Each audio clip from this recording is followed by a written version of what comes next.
यह कहानी एक गांव की है जहां लोग एक दूसरे के सहारे जीवन जीने का तरीका सीखते हैं। एक गांव था जहां लोगों के बीच में अनूठा एक बंधन था।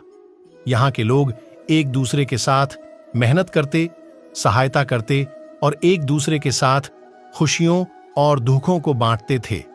इस गांव की कहानी बहुत ही अनोखी थी। एक बार गांव में एक नया आदमी आया। उसका नाम राम था। राम बहुत ही निराशाजनक हालात में आया था। वह एक छोटे से गांव में दूर रहते थे जहां उनका परिवार बीमारियों और तंगी में फंसा था। उन्होंने सोचा कि वह इस गांव में आकर नए जीवन जीने की कोशिश करेंगे। राम गांव में आकर एक आदर्शवादी बनने के लिए प्रयास करने लगे।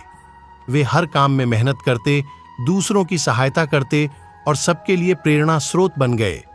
दूसरे लोगों की खुशियों और दुखों में भी वे सहभागी रहते। एक बार गांव में बड़ा दुख का समय भी आया जब गांव के मुखिया का बेटा अचानक बीमार पड़ गया। उसकी स्थिति गंभीर थी और उसके परिवार को इलाज के लिए पैसों की आवश्यकता थी, लेकिन गरीबी के कारण परिवार के पास इतनी धनराशि नहीं थी। जब राम ने इसे सुना, उन्होंने तत्परता से अपनी सभी बचत की राशि का उपयोग करके परिवार की मदद की।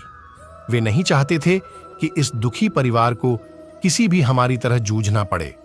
उन्होंने बचत की राशि के साथ साथ दूसरे गांव वालों को भी अपील की और उन्होंने भी उस परिवार की सहायता की।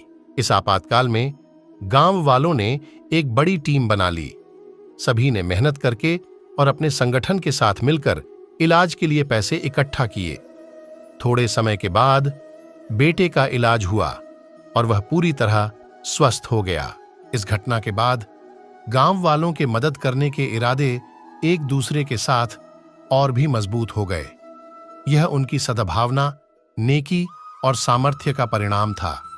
वे सभी ने समझा कि दूसरों की मदद करके ही हमारा असली लक्ष्य पूरा होता है। वह गांव अब एक परिवार की तरह था जहां हर कोई एक दूसरे का सहारा था। यहां के लोग अपनी खुशियों और दुखों को साझा करते, एक दूसरे की मदद करते और अपने संघर्षों को साथ में झेलते थे। वे सब मिलकर इस दुनिया में एक सुंदर और समृद्ध जीवन जीने का तरीका सीख गए।